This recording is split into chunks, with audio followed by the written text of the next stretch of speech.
Hello, अस्सलाम वालेकुम।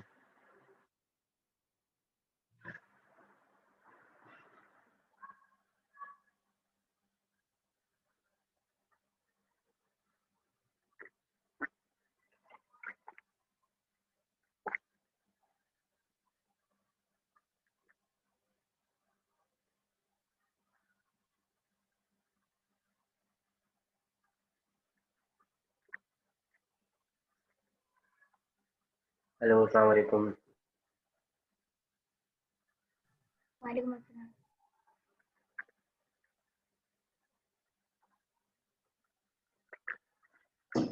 अच्छा, तो कल लास्ट टॉपिक जो है वो हमने कहाँ तक किया था? एक्सेलरेशन था। एक्सेलरेशन कंप्लीट हो गई थी। फॉर्मूला याद है एक्सेलरेशन का?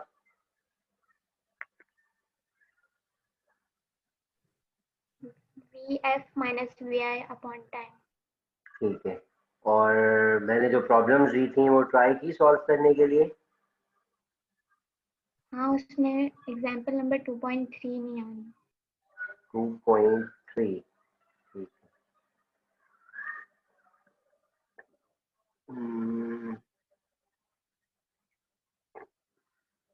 2.3 कौन से पेज पर थी?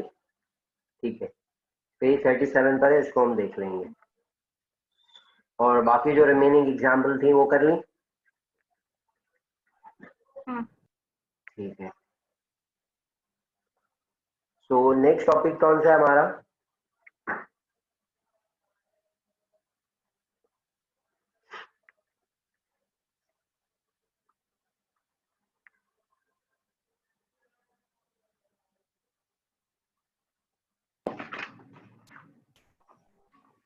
नेक्स्ट टॉपिक है force, addition of forces. Okay, SLO में से देख के बता दूं एडिशन ऑफ फोर्सेस। हाँ, ऐसे लो। ठीक है। सो एडिशन ऑफ, अच्छा एसएलओ रीड करो पूरा। Addition of forces describe head to tail rule of vector addition of ये ठीक है, ठीक। Forces and vector. ठीक है। सो हमने जब प्रीवियस क्लासेस के अंदर एक टॉपिक पढ़ा था जिसमें हमने कहा था कि vectors can not be added by using normal algebra. हम नॉर्मल अलजेब्रा के थ्रू जो है वो ऐड या सब्ट्रैक्ट नहीं कर सकते किसी भी वेक्टर्स को। For vectors we need vector algebra. हमने स्केलर और वेक्टर के डिफरेंसेस में ये बात सीखी थी कि वेक्टर को ऐड या सब्ट्रैक्ट करने के लिए हम वेक्टर अलजेब्रा का यूज करते हैं।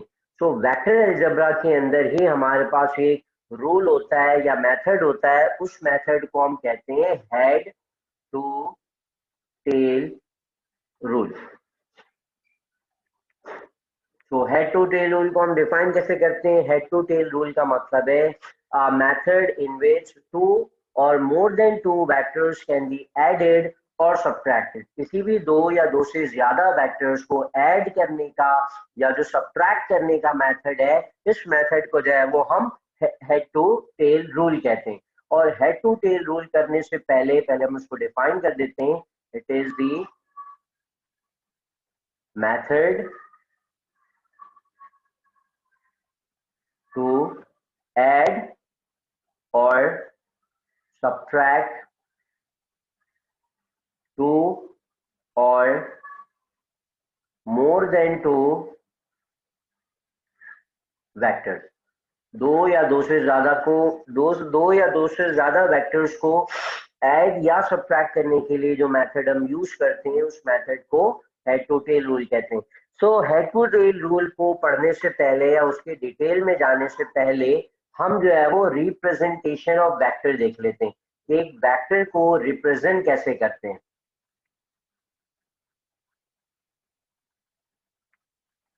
सो एक वेक्टर चूंकि एक ऐसी क्वांटिटी होती है जिसके अंदर जो है वो एक मैग्नीट्यूड और साथ साथ जो है वो उसकी डायरेक्शन दोनों शामिल होती हैं। सो जब हम वेक्टर को ग्राफिकली रिप्रेजेंट कर रहे हो, तो ग्राफिकली रिप्रेजेंट करते हुए हम एक वेक्टर को हमेशा एक एरो हेड के साथ रिप्रेजेंट करते हैं। एक एरो हेड यूज करते हैं। उस एरो हेड का मतलब होता है किसी भी हम वेक्टर को रिप्रेजेंट कर रहे हैं। और एरो हेड किसे कहते हैं, ये इस तरह की जो चीज होती है इसे हम एरो हेड कहते हैं।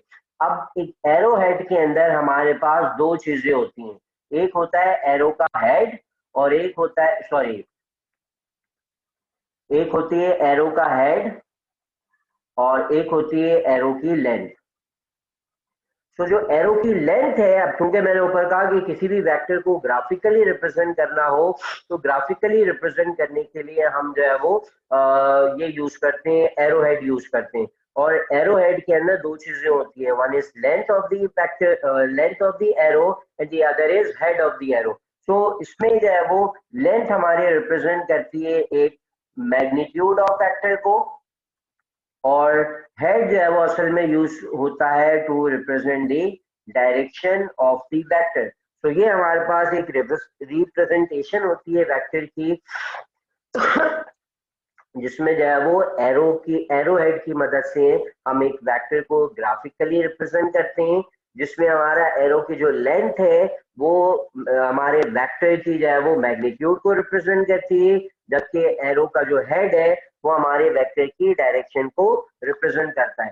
तो इस तरह हम किसी भी वेक्टर को इस एरो हेड की मदद से रिप्रेजेंट कर सकते हैं। क्लियर है ये बात? हाँ। ओके,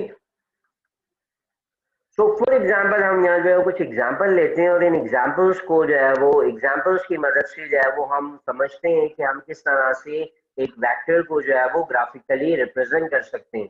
फॉर एग्जाम्पल मेरे पास एक वेक्टर है वेलोसिटी, और वेलोसिटी में हमारे पास एक बॉडी की वेलोसिटी गिवन है 25 किलोमीटर। तो ये हमारे पास मैग्नीट्यूड आ गया, ये हमारे पास जो है वो यूनिट आ गया, और साथ साथ हमें डायरेक्शन बता दिए कि 25 किलोमीटर टूवर्ड्स ईस्ट। तो ये हमारे पास जो है वो डायरेक्शन आ गई।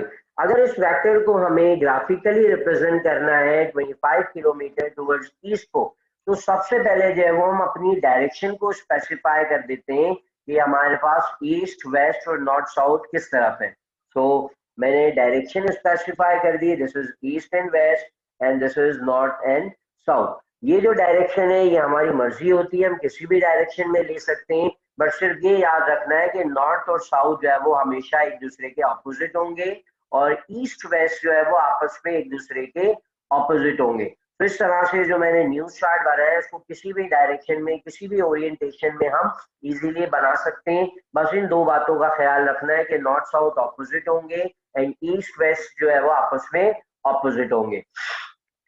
तो यहाँ मैंने इस वेक्टर को रिप्रेजेंट करने के लिए जो है वो अपनी डायरेक्शन को स्पेसिफाई कर दिया कि मेरा ईस्ट, वेस्ट, नॉर्थ और साउथ किस डायरेक्शन में।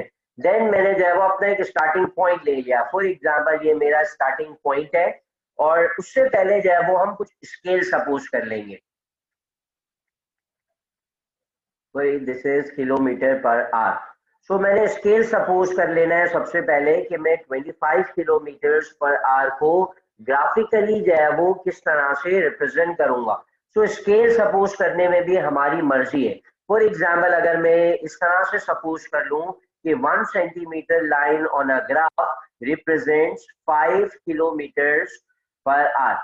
तो ग्राफ के लिए मैंने जो है वो ये इतना स्केल सपोज कर लिया कि ग्राफ के ऊपर अगर हम 1 सेंटीमीटर की लाइन ड्रॉ करते हैं, so this 1 centimetre represents 5 kilometre per our. तो मुझे अगर 25 किलोमीटर मुझे अगर जो है वो 25 किलोमीटर पर आवर को रिप्रेजेंट करना है तो मैं कितने सेंटीमीटर की लाइन सपोज करूंगा?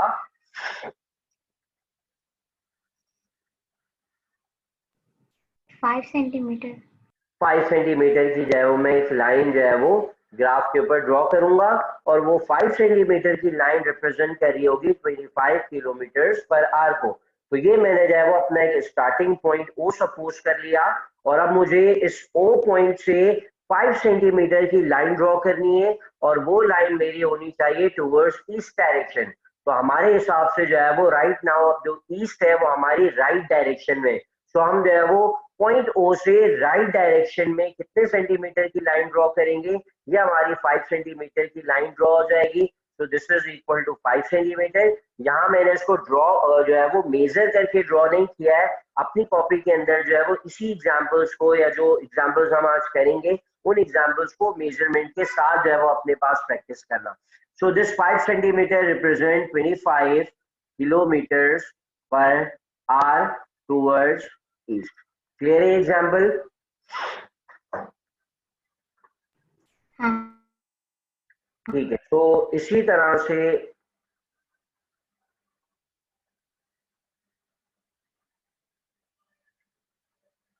से जो है वो एक और एग्जाम्पल लेते हैं। फॉर एग्जाम्पल हमारे पास एक और वेक्टर है 150 न्यूटन टूवर्ड्स साउथ। तो ये मेरे पास एक और वेक्टर है। यहाँ जो हमारे पास वेक्टर था ये हमारे पास वेलोसिटी वेक्टर था, और यहाँ जो हमारे पास वेक्टर मौजूद है this is R force vector. ये एक फोर्स वेक्टर है हमारे पास। सो अब फोर्स वेक्टर के लिए हम दोबारा से जो है वो स्केल सपोज कर लेते हैं। तो इसके लिए हम, अब मुझे सूटेबल स्केल बताओ, क्या स्केल सपोज करूं मैं?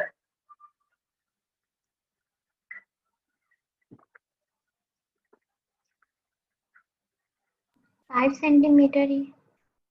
अच्छा चलो, अगर मैं जो है वो 5 सेंटीमीटर कैसे?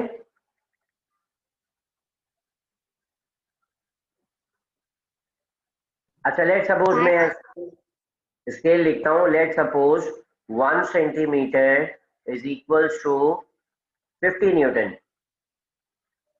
ठीक है, मैंने यहाँ पे अपनी मर्जी से जो है वो एक स्केल सपोज कर लिया कि 1 सेंटीमीटर जो है वो हमारा 50 न्यूटन के बराबर है। सो अगर मुझे 150 न्यूटन को रिप्रेजेंट करना है ग्राफ के ऊपर, तो मेरी लाइन कितने सेंटीमीटर की होगी?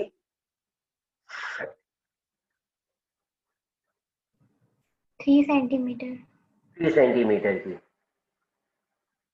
तो इसी तरह से यही स्केल को मैं जो है वो अगर ऐसे सपोज कर लेता, लेट सपोज 1 सेंटीमीटर हमारा इक्वल है 15 न्यूटन के। ठीक है, और अगर मुझे 150 न्यूटन रिप्रेजेंट करना है तो 150 न्यूटन किसके बराबर आएगा?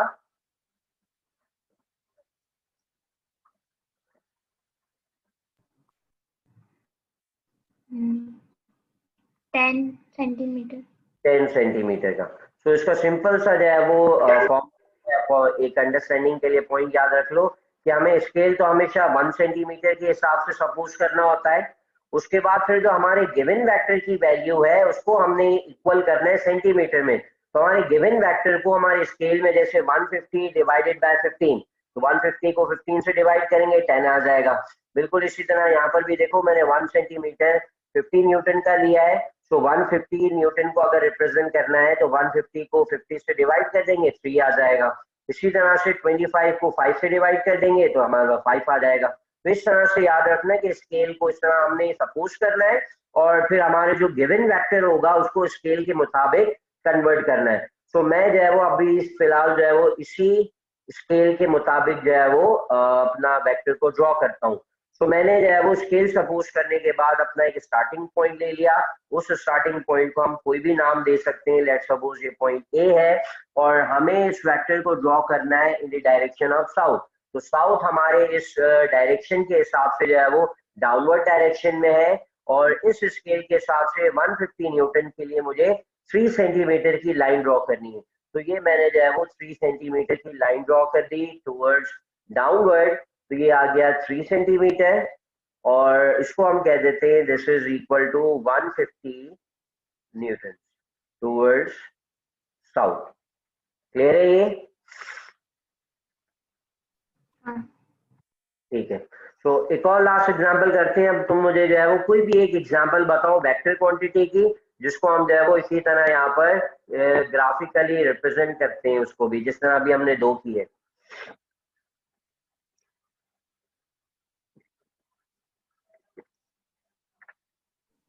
100 न्यूटन। 100 न्यूटन। ठीक है, डायरेक्शन बताओ। न्यूटन अभी हमने यूज कर लिया ना, न्यूटन के अलावा कोई फिजिकल क्वांटिटी, कोई वेक्टर क्वांटिटी यूज करो।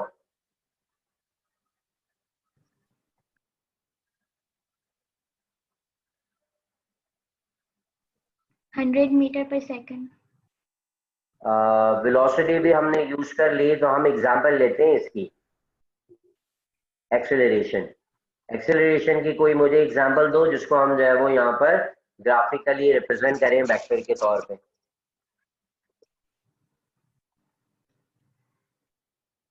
250 मीटर पर सेकंड स्क्वायर। 250 मीटर पर सेकेंड स्क्वायर। और डायरेक्शन बताओ इसकी। Towards waste. टूवर्ड्स वेस्ट, तो हम जो है उसको थोड़ा सा इस तरह कर देते हैं, टूवर्ड्स साउथ ऑफ वेस्ट। ठीक है, डायरेक्शन में हमारी मर्जी है, हम किसी भी तरफ जो है वो अपनी डायरेक्शन को लिख सकते हैं। बस जो हम यहाँ पे स्टैंडर्ड बनाएंगे उसी हिसाब से हमें वेक्टर्स को ड्रॉ करना है। तो for example this is east, west and north, south. ये हमारी डायरेक्शंस हो गई। अब हम जो है वो अपना स्केल सपोज करते हैं अपनी गिवन वैल्यू के हिसाब से।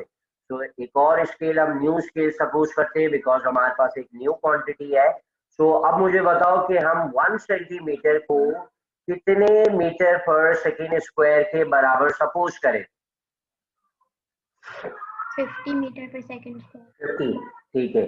हमने जो है वो 1 सेंटीमीटर को 50 मीटर पर सेकेंड स्क्वायर के इक्वल सपोज कर लिया। तो हमारा 250 मीटर्स पर सेकेंड स्क्वायर किसके बराबर होगा?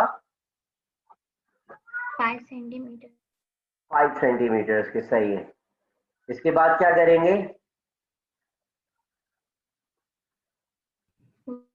वेस्ट मतलब साउथ वेस्ट में जिसको ड्रॉ करेंगे एरो हेड। तो हम जो है वो अपना स्टार्टिंग पॉइंट ले लेते हैं। फॉर एग्जांपल वेक्टर बी आ गया हमारे पास, और इस पॉइंट बी के हिसाब से हमारा जो साउथ वेस्ट है वो, एक मिनट होल्ड करना।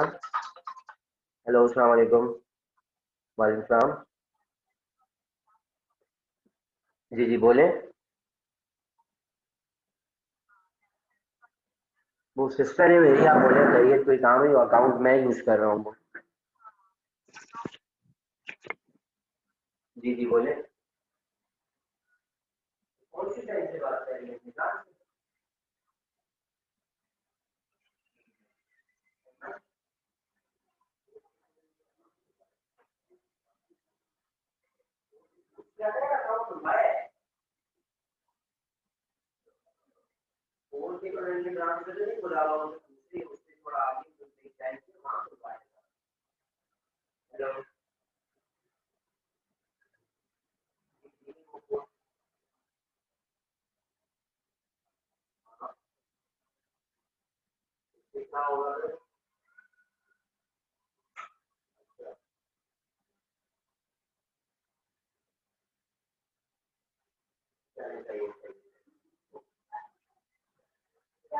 कुछ नहीं।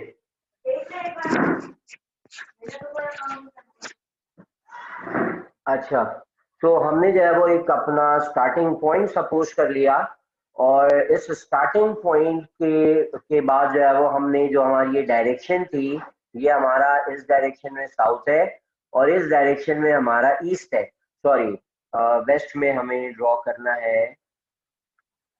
तो ये हमारा साउथ हो गया और ये हमारा वेस्ट हो गया। तो साउथ और वेस्ट का क्या मतलब हुआ? दो डायरेक्शंस हैं। दो डायरेक्शन नहीं है। जब साउथ वेस्ट लिखा हुआ है ना, तो इसका मतलब है कि हमें अपने वेक्टर को ड्रॉ करना है बिटवीन साउथ एंड वेस्ट। तो हमारी जो साउथ डायरेक्शन इस तरफ आएगी और वेस्ट डायरेक्शन इस तरफ होगी। अगर साउथ वेस्ट लिखा हुआ है तो साउथ वेस्ट का मतलब ये होता है कि साउथ और वेस्ट के बीच में। ये बात समझ आई? हाँ। तो ये मतलब होता है साउथ वेस्ट का। सो ये हमारा पॉइंट बी है, हमें साउथ वेस्ट के अंदर जो है वो 5 सेंटीमीटर का वेक्टर ड्रॉ करना है। सो मैं यहाँ पर एक इमेजनरी जो है वो डॉटेड लाइन बना देता हूँ। तो ये हमारा वेस्ट हो गया और ये डॉटेड लाइन बना दी, ये हमारा साउथ हो गया। और साउथ और वेस्ट के बीच में हमने जो है वो यहाँ बिल्कुल सेंटर से 5 सेंटीमीटर की लाइन ड्रॉ कर दी।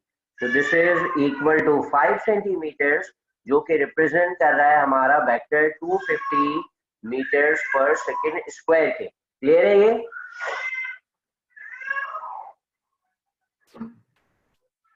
ठीक है। तो इस तरह से जो है वो हम किसी भी वेक्टर को जो है वो ग्राफिकली रिप्रेजेंट कर सकते हैं। हमें क्या करना है, सबसे पहले हमें अपनी डायरेक्शन को स्पेसिफाई करना है। सो अगर ये डायरेक्शन पहले से गिवन है तो उसी डायरेक्शन को फॉलो करना है।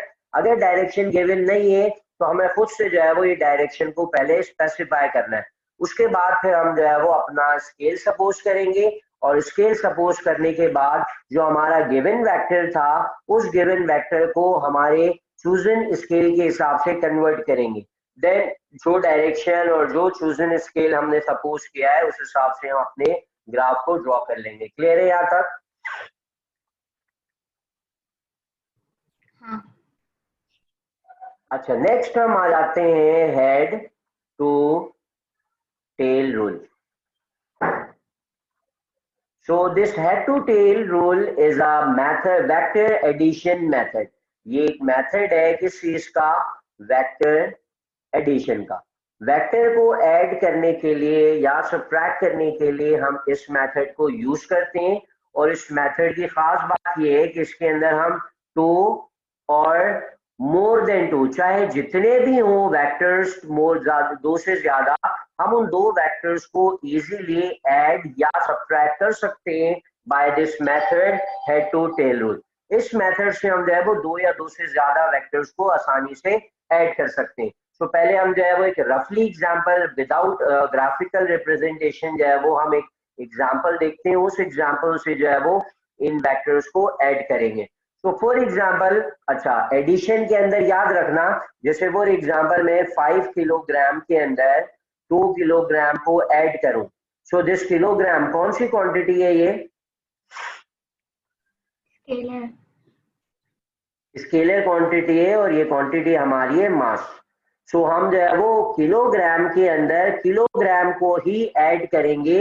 इसका मतलब है मास को मास में ही ऐड करेंगे। हमारे पास आंसर आ जाएगा 7 किलोग्राम। अगर हमसे कोई कहा जाए कि भाई 5 किलोग्राम को और 2 सेंटीमीटर को ऐड करो, सो इसका कोई सेंस नहीं बनता, बिकॉज ये किलोग्राम है और ये सेंटीमीटर है। सो हमेशा जो एडिशन सब्ट्रैक्शन होती है वो सिमिलर क्वांटिटीज के दरमियान होती है।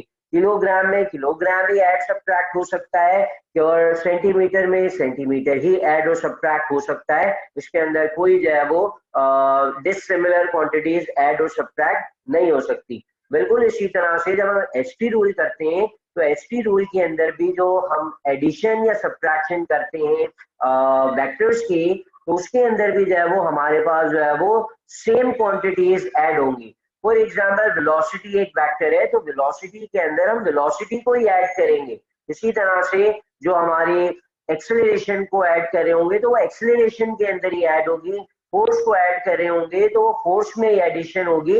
इस तरह से जब हम एडिशन और सब्ट्रैक्शन परफॉर्म करते हैं। सिंपल अलजेब्रा का रूल है कि लाइक क्वांटिटीज हमेशा ऐड होती हैं और लाइक क्वांटिटी हमेशा सब्ट्रैक्ट होती हैं। तो यहाँ पर एक हम एग्जांपल लेते हैं, रफ एग्जांपल, जिसको फिर हम जो है वो फाइनली एक, जिस तरह पहले हम वैल्यूज लेके सॉल्व कर रहे थे, फिर एक क्वेश्चन को हम उन वैल्यूज के हिसाब से भी सॉल्व करेंगे। सो फॉर एग्जांपल मैं यहाँ कुछ वेक्टर सपोज कर लेता हूँ। ये हमारे पास आ गया वेक्टर ए, देन हमारे पास ये एक और वेक्टर है वेक्टर बी, फिर हमारे पास जो है वो एक वेक्टर आ गया, ये हो गया वेक्टर सी, और फाइनली जो है वो एक वेक्टर में ड्रॉ कर देता हूँ, ये हो जाएगा हमारा वेक्टर डी। सो ये चार वेक्टर्स हैं और इन चार वेक्टर्स को जो है वो मुझे ग्राफिकली जो है वो हेड टू टेल रूल की मदद से सॉल्व करना है। तो जैसे मैंने यहाँ पे स्केलर क्वांटिटीज को ऐड किया था, यहाँ मैंने 5 किलोग्राम और 2 किलोग्राम को ऐड किया, तो ऐड करने से हमारे पास आंसर आया 7। तो ये वो दो स्केलर क्वांटिटीज थी और ये इन दोनों का रिजल्ट था। सिमिलरली यहाँ हमारे पास चार वेक्टर क्वांटिटीज है और इन चारों वेक्टर क्वांटिटीज को जब मैं ऐड करूंगा तो ऐड करने के बाद मेरे पास एक वेक्टर आएगा जिसको हम रिजल्टेंट वेक्टर कहते हैं।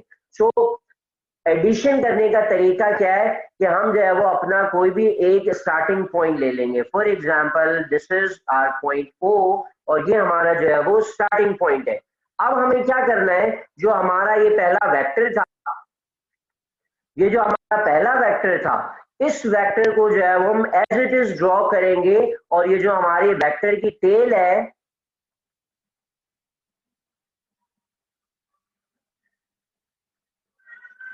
ये जो हमारी वेक्टर की टेल है ये वाला पॉइंट जो है वो वेक्टर की टेल कहलाती है और ये वाला पार्ट जो है वो वेक्टर का हेड कहलाता है। तो हम अपने फर्स्ट वेक्टर की ये जो टेल है इसको स्टार्टिंग पॉइंट बनाएंगे पॉइंट ओ का। जैसे फॉर एग्जांपल मैं करके दिखाता हूं। तो हमने क्या किया,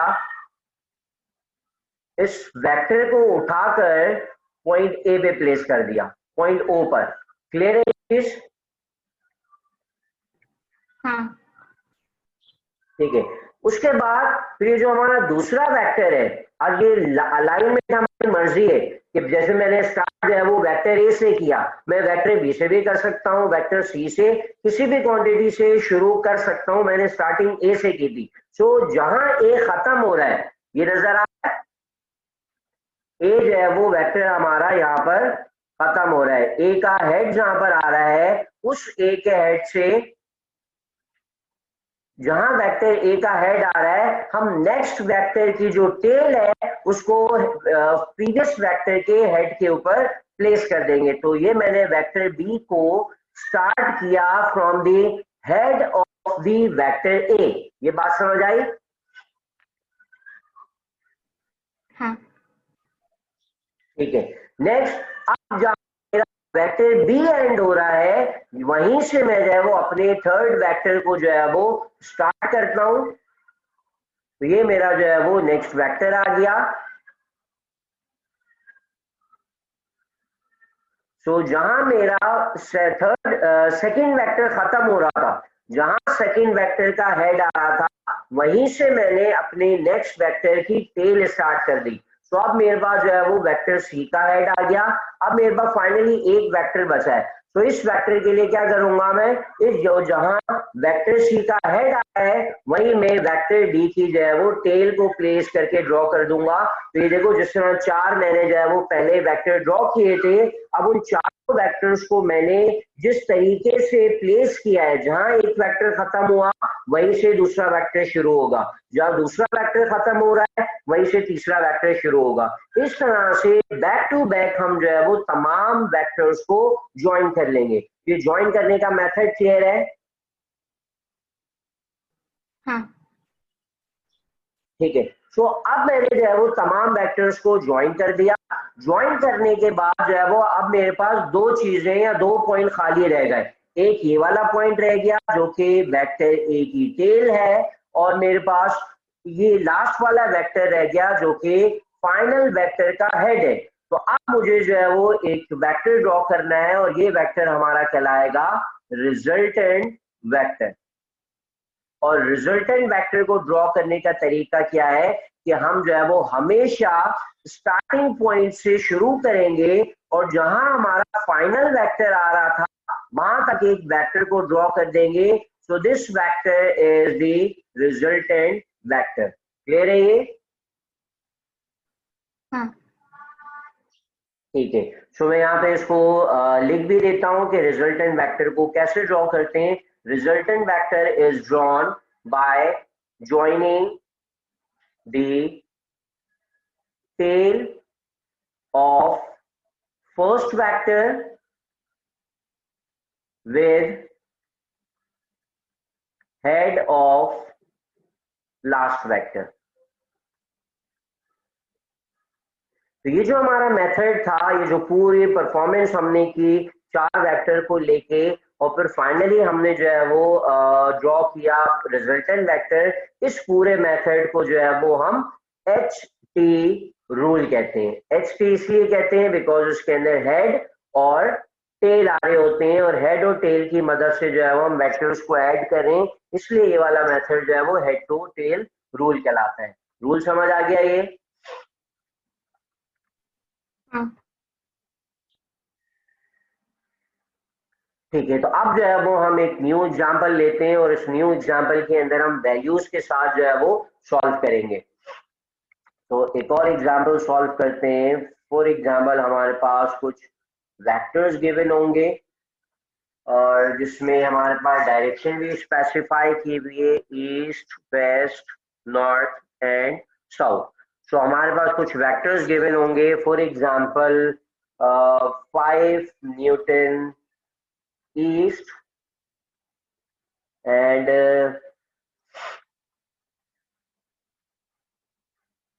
10 न्यूटन साउथ। और अच्छा, ये दो वेक्टर्स को लेके जो है वो हम सॉल्व करते हैं। तो ये दो वेक्टर्स हमें गिवन है और हमें क्वेश्चन में कहा जा रहा है कि हमें फाइंड करना है रिजल्टेंट। रिजल्टेंट फाइंड करना है इन दो फोर्सेस का। सो फॉर एग्जांपल हमें इस एग्जांपल के अंदर हमने डायरेक्शन स्पेसिफिक दी हुई थी। तो नेक्स्ट काम जो हमारा होगा वो होगा स्केल को सपोज करना।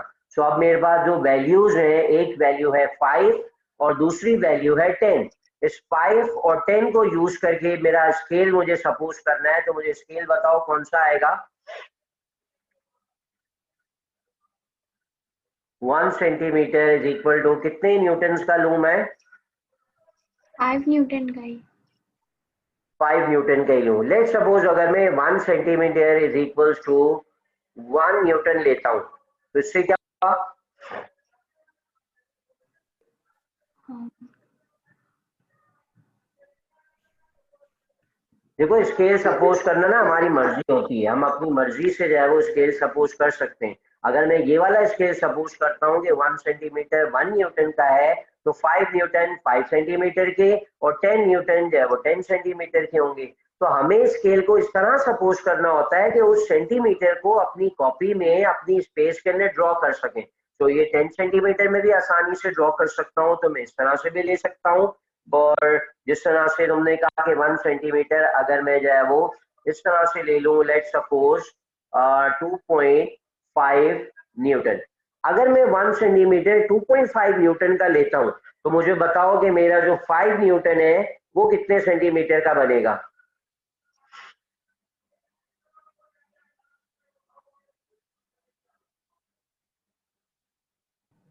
2.5 सेंटीमीटर।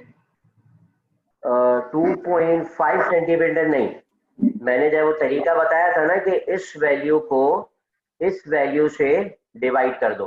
तो 5 को 2.5 से डिवाइड करेंगे तो आंसर क्या आएगा? 2 सेंटीमीटर। 2 सेंटीमीटर। इसका मतलब है 5 सेंटीमीटर को रिप्रेजेंट करने के लिए मैं 2 सेंटीमीटर की जो है वो लाइन ग्राफ के ऊपर यूज करूंगा। इसी तरह से हमारा 10 न्यूटन जो है वो कितने सेंटीमीटर का होगा?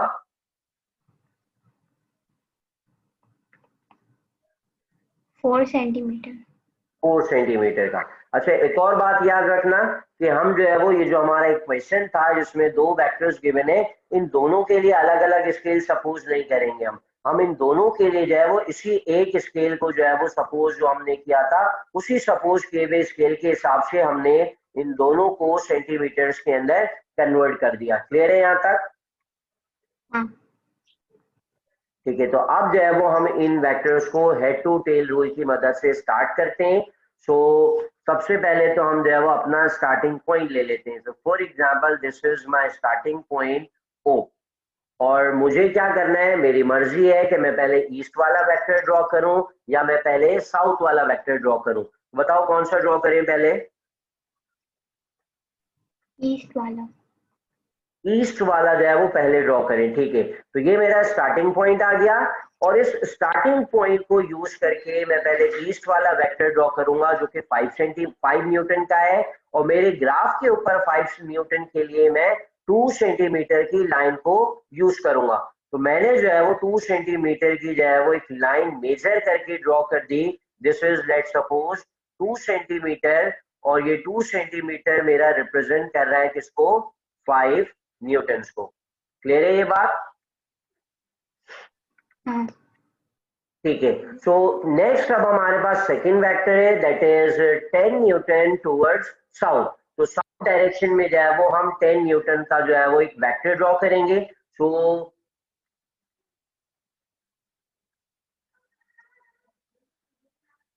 तो अब स्टार्टिंग पॉइंट हमारा मर्जी का नहीं होगा। जैसे हमने जो पॉइंट ओ लिया था ये तो हमने अपनी मर्जी से स्टार्टिंग पॉइंट कहीं भी प्लेस कर दिया। दूसरा वेक्टर जब हम ड्रॉ कर रहे होते हैं तो यहाँ हमारी मर्जी नहीं होगी, हमें लाजमी वहीं से स्टार्ट करना पड़ेगा जहां हमारा पहला वेक्टर एंड हुआ है। तो यहाँ पर जो है वो मेरा वेक्टर एंड हुआ था प्रीवियस वाला, तो मैं यहीं से स्टार्ट करूंगा और अब मुझे वो साउथ डायरेक्शन के अंदर, ओके सॉरी मैंने जो पहला वेक्टर है गलत ड्रॉ कर दिया। क्या गलत किया है?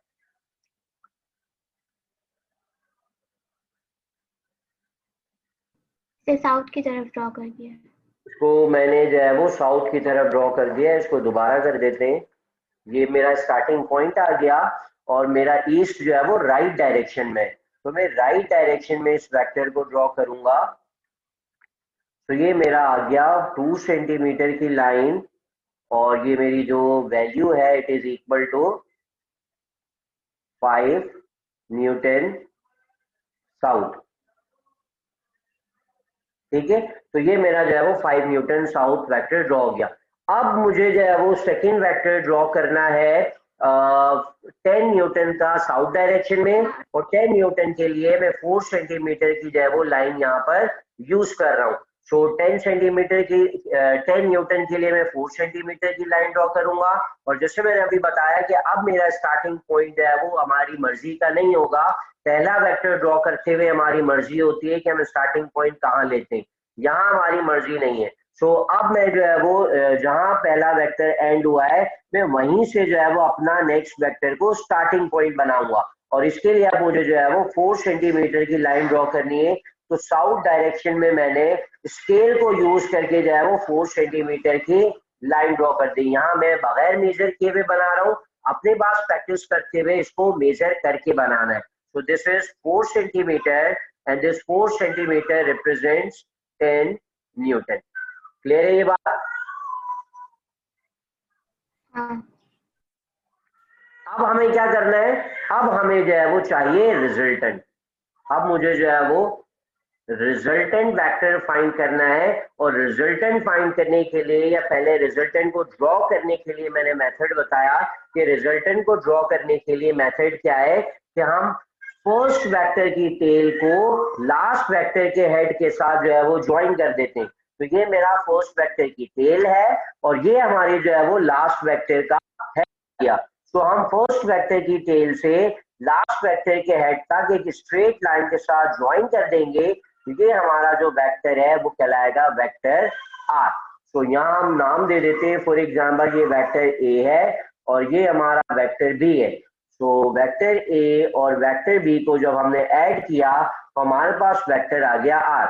Resultant is equal to vector A plus vector B. So अब ये रिजल्टेंट तो मेरा फाइंड हो गया, बट अब मुझे जो है वो रिजल्टेंट की डायरेक्शन का मैग्नीट्यूड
अच्छा, तो यहाँ मैंने जो है वो रिजल्टेंट को ग्राफिकली ड्रॉ तो करके दिखा दिया। अब मुझे जो है वो रिजल्टेंट का मैग्नीट्यूड भी रिक्वायर्ड है। जैसे हमारे पास दोनों वेक्टर के मैग्नीट्यूड गिवन थे, एक वेक्टर जो है वो 5 न्यूटन का था, दूसरा वेक्टर जो है वो 10 न्यूटन का था। अब मैंने इन दोनों वेक्टर्स को ऐड तो कर दिया, ऐड करने के बाद जो है वो अब मुझे जो है वो इसका मैग्नीट्यूड अगर फाइंड करना है तो हम क्या करेंगे, हम इस वेक्टर आर को, ये जो मैंने यहाँ रिजल्टेंट ड्रॉ किया है, इस रिजल्टेंट आर को हम स्केल की मदद से मेजर कर लेंगे। ये जो आर मैंने वेक्टर ड्रॉ किया है, इस पूरा ये जो रेड वाला वेक्टर है, इसको हम स्केल की मदद से मेजर कर लेंगे। और मेजर करने से मैं यहाँ पे, क्योंकि मैंने मेजर करके नहीं बनाए, तो मैं यहाँ सपोज कर लेता हूँ कि मेरे पास आर की वैल्यू आ रही है, लेट सपोज 5.6 सेंटीमीटर। ये बात समझ आई?